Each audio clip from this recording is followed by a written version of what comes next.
Página 39 de 236. Biología de la creencia, Bruce H. Lipton, 2005. Capítulo 2. Es el ambiente, estúpido. 2.1. ¿Qué es lo que activa los genes? Nunca olvidaré la perla de sabiduría que recibí en 1967, el primer día que aprendí a clonar células madre durante el posgraduado. Me ha llevado décadas comprender cuán importante ha sido para mi trabajo y para mi vida esa perla de sabiduría en apariencia insignificante. Mi profesor, mi mentor y un consumado científico, Irv Konigsberg, fue uno de los primeros biólogos celulares que dio clases sobre el arte de la clonación de células madre. Me dijo que cuando las células cultivadas que estás estudiando comienzan a enfermar, hay que buscar la causa en el entorno en primer lugar, y no en la célula en sí misma.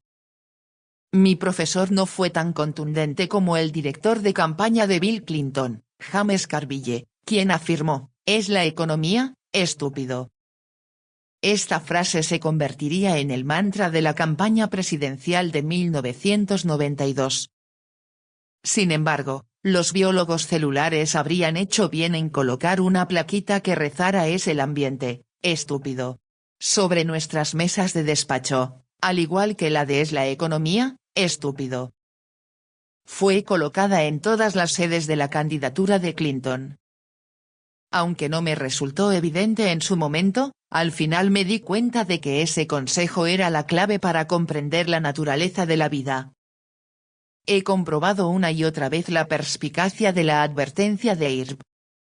Cuando proporcionaba a las células un ambiente saludable, proliferaban. Cuando el ambiente no era el óptimo, las células enfermaban. Si equilibraba de nuevo el ambiente, esas células enfermas se revitalizaban. Sin embargo, la mayoría de los biólogos celulares no conoce esta perla de sabiduría de las técnicas de cultivo. Y los científicos desecharon con rapidez la idea de considerar la influencia del entorno tras la revelación de Watson y Crick sobre el código genético del ADN. Incluso Charles Darwin llegó a admitir a finales de su vida que la teoría de la evolución había infravalorado el papel del medio ambiente.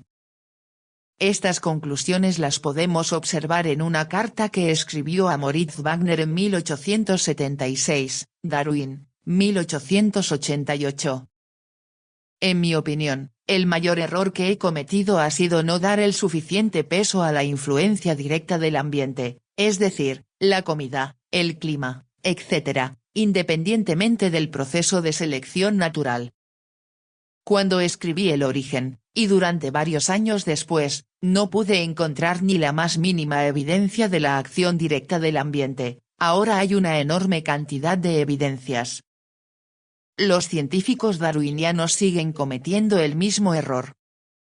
El problema de la infravaloración del ambiente es que provoca una supravaloración de la naturaleza en forma de determinismo genético, la creencia de que los genes controlan la biología.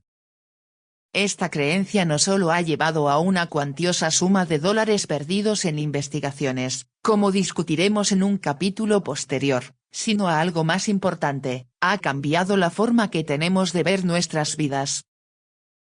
Si estamos convencidos de que los genes controlan nuestra vida y sabemos que no podemos hacer nada por cambiar los genes que nos endilgan durante la concepción, tenemos una buena excusa para considerarnos víctimas de la herencia. No me culpes por mis costumbres laborales. No es culpa mía que me haya pasado de la fecha límite, sino de la genética. Desde los albores de la era de la genética, nos han enseñado a aceptar que estamos supeditados al poder de nuestros genes. El mundo está lleno de personas que viven con un miedo constante a que, algún día inesperado, sus genes se vuelvan contra ellas. Piensa en la cantidad de gente que cree que es una bomba de relojería. Esperan a que el cáncer explote en su vida de la misma forma que en la de su madre, la de sus hermanos o la de algún tío. O en los millones de personas que atribuyen su mala salud no a la combinación de causas mentales, físicas, emocionales y espirituales, sino sencillamente a la incompetencia de sus sistemas bioquímicos corporales. ¿Tus hijos son revoltosos? Cada vez más, la primera solución es medicar a esos niños para corregir la alteración del equilibrio químico en lugar de estudiar seriamente qué es lo que está ocurriendo en sus cuerpos, mentes y espíritus. Desde luego, no hay duda de que algunas enfermedades, como la corea de Huntington, la beta-talasemia y la fibrosis quística pueden ser achacadas completamente a un único gen defectuoso. Pero las alteraciones debidas a un único gen alterado afectan a menos de un 2% de la población. La gran mayoría de la gente llega a este mundo con genes que deberían permitirle una vida saludable y feliz. Las enfermedades que constituyen hoy en día el flagelo de la población, la diabetes, enfermedades cardíacas y el cáncer, dificultan una vida saludable y feliz.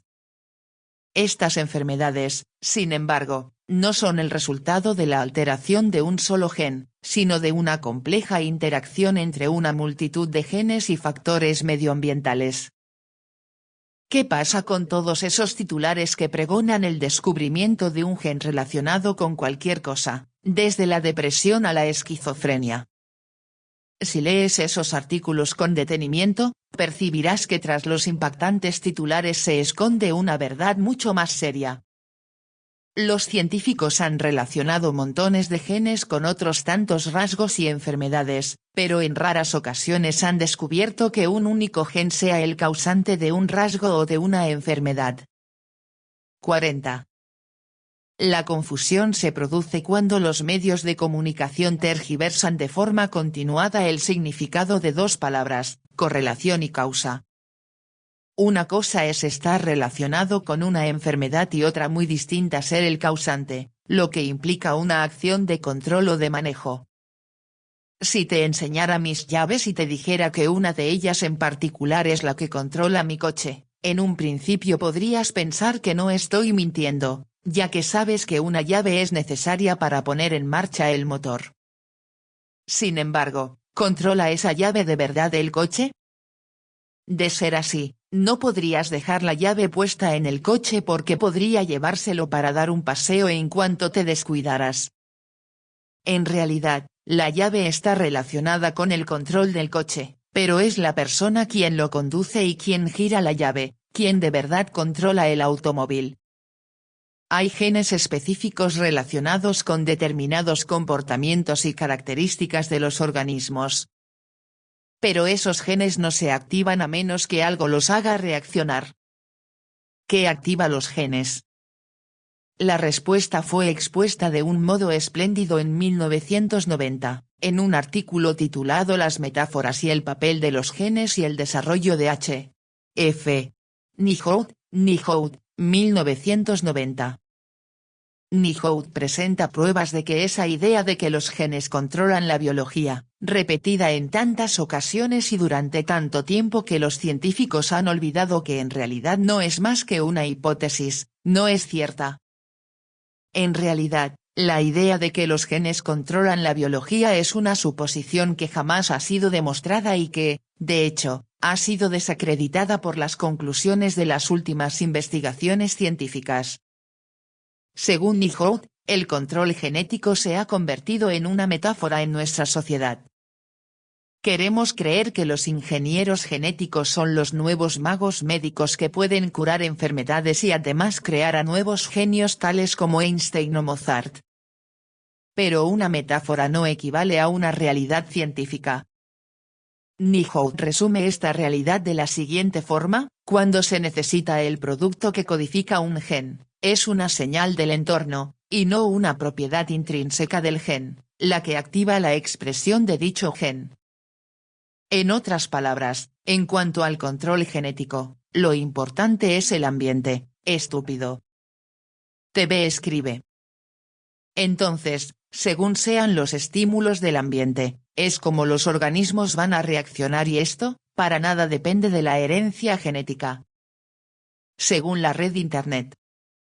¿Pueden activarse y desactivarse los genes?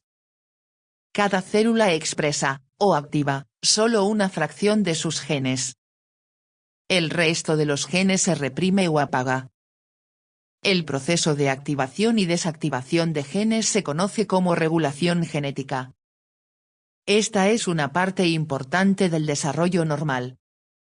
Los genes se activan y desactivan, o se encienden y se apagan, en diferentes patrones durante el desarrollo para lograr que una célula cerebral se vea y actúe de manera diferente a una célula del hígado o una célula muscular, por ejemplo. La regulación genética también permite que las células reaccionen rápidamente a los cambios en sus entornos.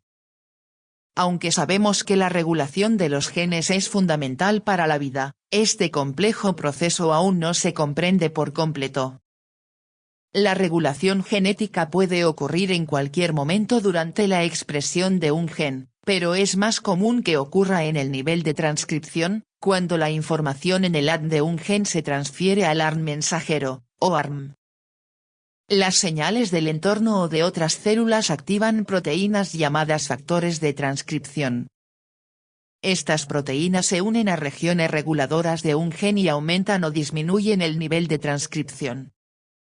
Al controlar el nivel de transcripción, este proceso puede determinar la cantidad de producto proteico que elabora un gen en un momento dado. Página 41 de 236.